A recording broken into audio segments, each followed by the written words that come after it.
Broadcasting from the business capital of the world, this is the Podcast Business News Network. Always interesting viewpoints we get from him when we get together. He is a senior research scientist, founder and owner of Space Whale Technologies, do a lot of tech stuff, but we also talk about life and what's going on, things that are affecting us. And sometimes through the technical and scientific lens, we look at that. We're going to re-engage with Jackson Pleis, who is our professional of the year at Space Whale Technologies. Welcome back. How you doing? All right. How are you doing, Steve? Doing well, doing well. Why don't we go back to last time we got together? We were talking about somebody that was working three jobs, just trying to make ends meet. Hate to use To that support cliche, his but family, yeah, to save up, to save money to buy a house, for his family, which I believe is a dream a lot of people my age have right now. I've seen some of my friends from college accomplish this goal. I've seen some struggle with it, depending on what type of life circumstances got thrown their way. I can speak from my own experience, having been hospitalized hundreds of times, trying to figure out my own mental health and also physical, forced surgeries in 1 year. And, the healthcare system is expensive, especially if you run your own company and pay for it out of pocket. So part of the reason I also wanted to bring this up is I've gotten some feedback over the last podcast, from older generations saying, well, we worked hard to afford our houses and afford what we, had today or could sell to retire. And I totally agree with all of you. I believe that, most generations work hard. In fact, I wouldn't take away from that. What I was trying to get at was that the median household income, if we just look at the United States, for example, compared to the cost of buying a starter home, not your third house, your vacation house, or anything like that, but a starter home for your family, the gap between what it costs to buy into a starter home versus the median household income, that percentage has drastically increased since my parents' generation. And so that's what I was sort of trying to hint towards in the last conversation. sure. And the housing market is all over the place depending on where you are. It is just, I'm watching it. I'm in between houses. I just, I'm in the New York area, suburb of just outside of New York City. There's like hardly any inventory, and because of that, prices are jacked up. Then we have the inflation rate. Then I have a friend in Florida who just sold his home. It, I can't believe the price he sold it for, which was so reasonable in my eyes for where I've been to his house. I know what it looks like. Right. But that market is now opening up. There's more inventory. I said, dude, if I could have bought your house, I would have bought it in a So second. so actually it's kind of a funny statement that you mentioned there, and it's actually an important statement. It kind of goes along with what I do for a living and clean energy and the potential for climate change over a long period of time. I watched a really interesting video recently about a guy that worked in the real estate industry, mogul real estate, commercial real estate, or like apartment buildings. And he brought up a good point, in fact, that the housing market has never validated global warming, has never brought about predictions of how it will affect the housing market.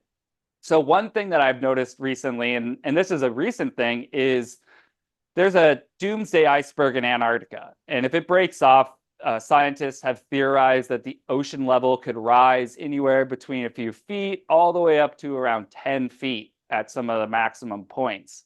Now, that would decimate the southern America, like Florida, right? Most of Florida will the whole shoreline would get shrunken, Mm. eliminating a lot of those, apartment buildings, condos, houses even.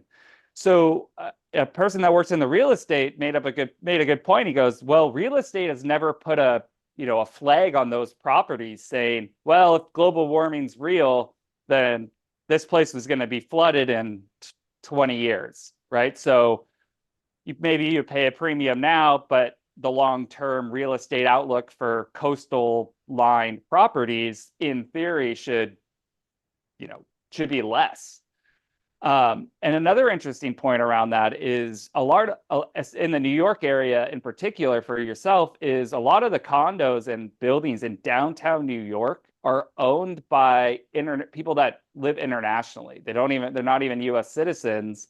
They'll buy an entire floor of those buildings. And so if you go downtown in New York and you look up, you'll see like, $100 million building with like 3 or 4 lights on because half the floors are purchased by out of country people that maybe use it for a couple weeks out of the year, if that. So the housing market is sort of in this kind of crazy fluctuation where you'll see now that remote work is also sort of taken over, people are moving to less expensive areas to live. I've lived in Seattle for a long time and it's remarkably expensive, just like New York. Yeah. So now people that have the option to move for remote work are moving to, middle of the country, Montana or Idaho or, places that are cheaper to live so that, they can afford to pursue these dreams. However, when we look at some of these expensive cities and coastal cities, it's starting to see this fluctuation and kind of even with like Florida, sort of like people are starting to realize, oh man, if global warming is real, then there is going to be this real estate shortage, if you will, and people are going to have to relocate into the middle again. So Wow. there might be opportunity to buy real estate in those areas, but that can also be a tricky thing until it goes up. So It's interesting. Some are saying in parts of Florida that there's more inventory because of the insurance, because of storms. The insurance rates have gone up, and especially with uh, co-ops and townhomes that people can't afford the insurance, so now they're moving. Um, I wonder if that's kind of in line with what you're saying in terms of global warming and how more storms are prevalent, presenting bigger challenges. And of course, the insurance is on board with that. you're Wow. 100% correct, Steve. And another factor of that is, we call it global warming, but it's not, it's global climate change. So if you look at a global trend, we actually see an overall increase in warming everywhere. If you look at the scientific data, even when I was in college, I looked at the scientific data from the 80s till, early 2000s, and it was obvious. And the data was pulled from different metrics all over the world that was available to the, scientist open market, if you will. So it's going to cause a lot of changes and upheavals and big real estate issues. And you pointed out a great point. Insurance companies, if you follow the stock market, recently insurance companies are losing profits. And even though they're all increasing their costs, which I'm sure everybody has seen, even in auto insurance, business insurance, pretty much all insurance has gone up over the last few years just alone. And even when you look at it, even with that increase in insurance, these insurance companies are not profitable right now like they were in the past. So that either means that they're fulfilling way too many claims. That means that they're insuring people that are potentially not the right people to insure, or insuring properties and, car loans or whatever of something that is not quite the value that they think it is. So so there's these companies now starting to come out of even like China that are working on artificial intelligence-based insurance programs. These programs are essentially designed to find the most optimal clients for a given policy, if you will. And the idea behind that is it's like a mass revolution of the data, right? So if they look at like all the data of the United States or all the data of X country, they'll pick out different demographics out of that to offer discounted rates. Let's say people that are 60 years and older, you will have a little bit more of a higher rate as they get older because their vision's decreasing, their hearing's decreasing. All of these things are extremely fundamental to driving a car and keeping it safe. And then you also have to look at the other extreme of the kids that are starting to drive now that missed 2 years of school and from COVID and missed all that driving experience. So on the other end of the spectrum, you also have another increase in insurance. However, there's this generation of my, few years plus or minus in my age where we all grew up driving, a lot of us learned how to drive on a stick shift or drove a lot around school, or, cars were becoming more of a thing in my generation where you could actually have a car as a 16-year-old. 10 years before that, only the, higher echelons of the community would have the option to buy their kids a car. So, and also I should point out that cars just in general are much faster, and the quality control has gone down on of most of the brands substantially, from basically mass production, robot controlled, low quality. You're not having a person double check everything. It's, computer automated. So Sure.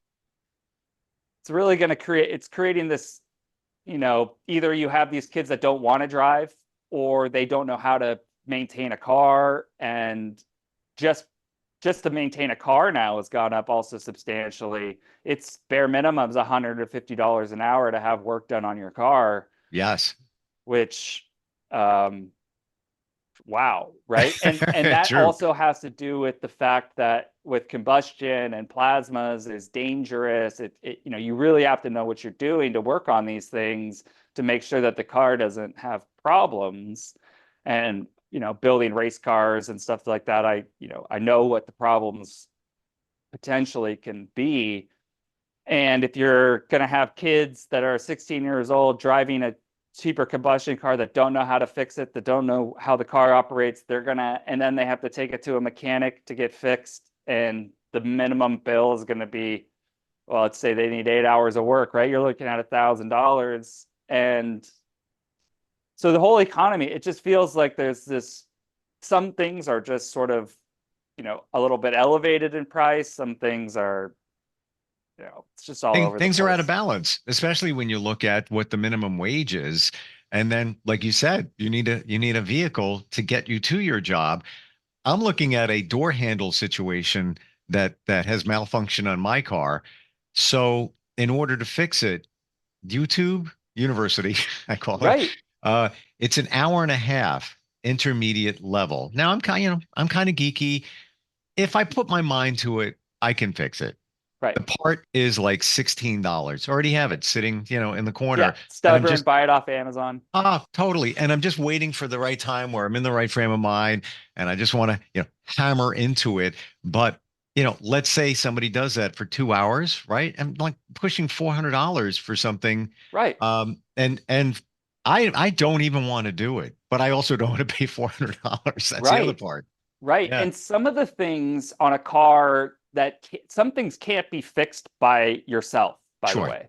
Sure. I had a neighbor recently that the head gasket blew, right? During the summer months, things get hotter. People are running their AC By the way, longer. that happened to me with the same model of car, the previous car I had, and that's what it was. I could tell you exactly where I was, where it was like, whoa, wait a minute, no power, what's going on? And thousands of dollars to fix that. Thousands of dollars. And it's not because you can't just do it yourself. It requires large machines to resurface the head to make sure that it reseals back onto the head gasket so you don't have the exact problem happen again. So it requires somebody that knows what they're doing, understands the type of car that you're doing it on.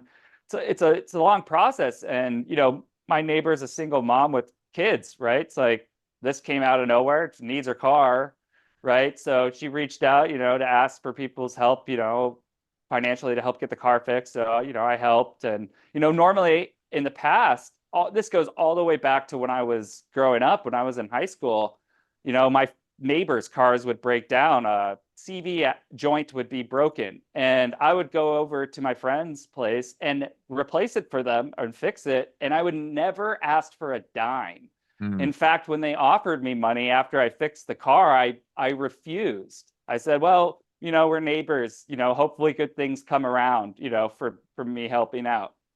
And when I graduated high school, My neighbors that I helped with the car gave me a nice little like graduation, gift, some money to go off to college. And, in the note says, really, really appreciated you helping with our, son's car when it was broken. And, that was just one of the many times I did that. Also in college, I would do the same thing, but in college, instead of asking my friends to pay me, I would make them go to the store and go buy a bunch of alcohol, and then we'd throw a big party basically. And everyone was, we'd invite all our friends. And so it was always like, it was never even a way for me to make money. It was partially just because I liked doing it and I wanted to help my friends. And now, it's, learning all of that, the skills, I luckily had that ability, and I worked at a body shop in high school and knew how to do all of that work. But nowadays, you just don't see kids either being super passionate about it with the move towards electric vehicles, or just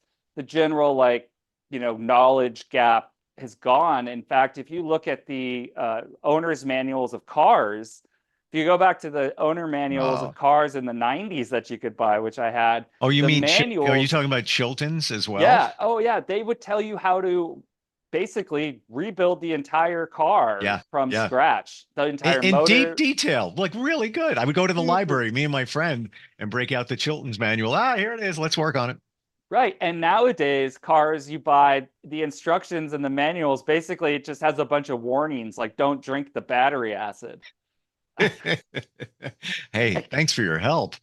Yeah. Right. It's what's your Right. So, advice to your friend that's trying to navigate this, three jobs and all of that. Or if you were him, what would you do?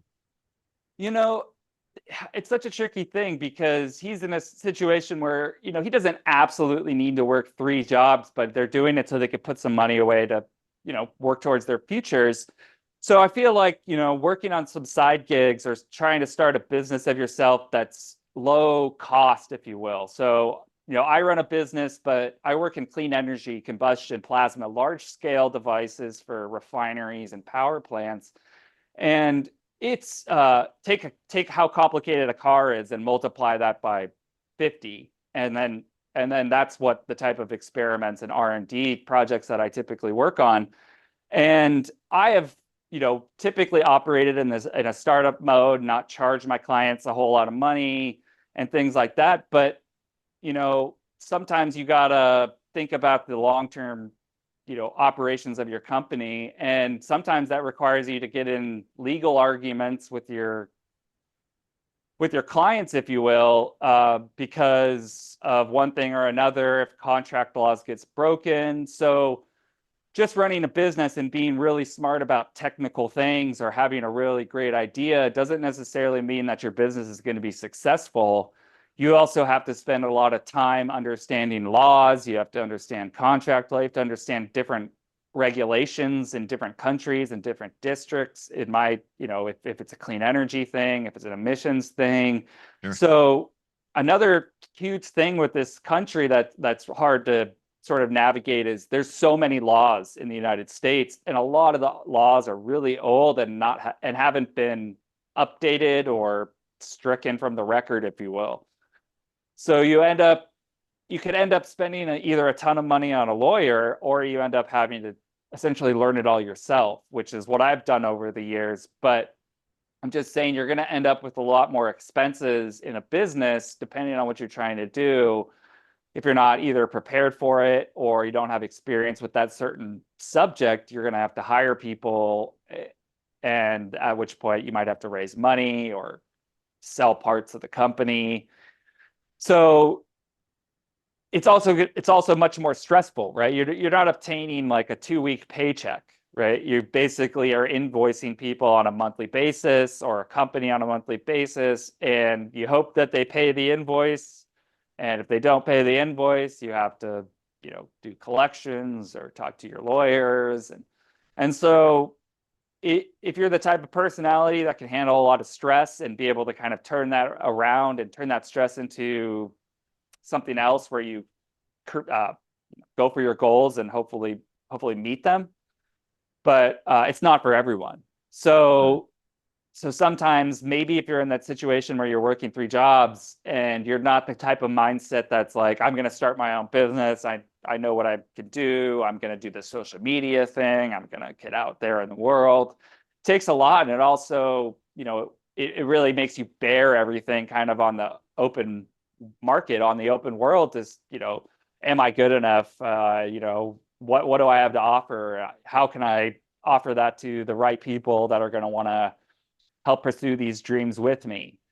So my suggestion is, if you're not the type of person that's got this entrepreneur or mentality, you might want to start looking at other opportunities.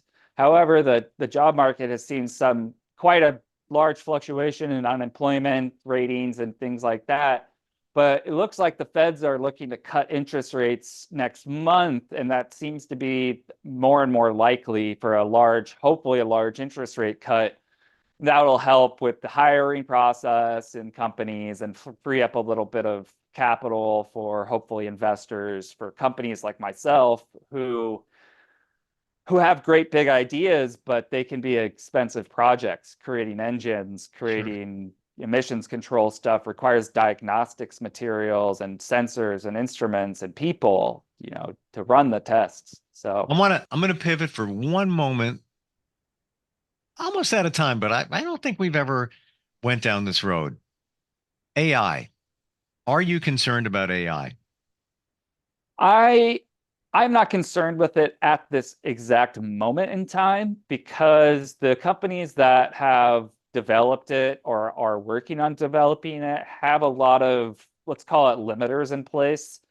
Essentially, the AI is set up to do specific tasks at the moment. And when the AI first came out, it was very limited. It only had like 3 options, and you had to actually go into the settings on your own technology to turn it on. So by default, the AI is turned off on most of your devices. So if you want to access the AI and try and figure out how you like it or dislike it, you actually have to go into the settings and turn on the specific features that you want. So that means that the AI is constrained by human emotions and human knowledge, if you will. So the big question is, what happens if AI gets let loose and starts writing its own code, gets out on the open internet, learns its own, whatever it wants to learn at its own rate? Well, we don't really know, because we haven't allowed it to do that. And if we were to allow it to do it, I'm sure they would do it on a very limited access basis. So they would put it on a computer that was either hardware limited or software limited to some degree. So if it started taking off in a weird direction, they could either, kill it or just keep it contained to its own singularity box, if you will. So, but basically the theory is AI has the ability to become smarter than any human being that has ever lived, because it will have access to more knowledge than any of us. So it'll be interesting to see what it wants to do with that knowledge, as long as we can keep those limiters in place and say, well, what's your plan with all this knowledge that you're getting at? If it gets to the point where it says we need to eliminate humans, then obviously we're in a bit of a conundrum. However, I think if we teach the AI, with the correct people that are not, anti-human or like trying to push that, why would the AI want to learn to try and do that if we're kind of guide it to not do it, basically? So if somebody wants to pick your brain about technology or any of the things that we're talking about today, how do they find you, Jackson? yeah, they can go to my website, spacewhaletech.com. There's a contact form on the website that'll get straight to my email. There's also a website, Everything Space Whale, which is the Shopify store where I have electronics, computers, pet supplies, some merchandise. If you want to check out that store, you can. You can also message me through that store. You can also find me on social media, Facebook, Instagram, and YouTube. Everything Space Whales, YouTube, or look up my name, Jackson Pleis, Facebook. You can add me. You can message me through there. However you need to. Cool. I'll respond. Lots of interesting viewpoints. And I didn't realize that your Shopify site ran that deep. I thought it was just like t-shirts and merch like that. So Yeah. definitely gonna check that out. Right. Very cool. Thanks for being here today. Appreciate it. And Thanks. I don't know, let's hope the interest rates come down at the very least. Right. Well, great talking with you, Steve. Have a good one. We'll be right back. Are you looking for even more of the podcasts and hosts that you love? The Podcast Business News Network is proud to announce that you now have even more ways to listen live. Check out the MyTuner Radio, online radio box, and Simple Radio apps on iOS and Android, or find us online. Search for Business News Network on mytuner-radio.com, or search Podcast Business News Network on streama.com and onlineradiobox.com/US. Take your podcast on the go and don't miss a minute of the action.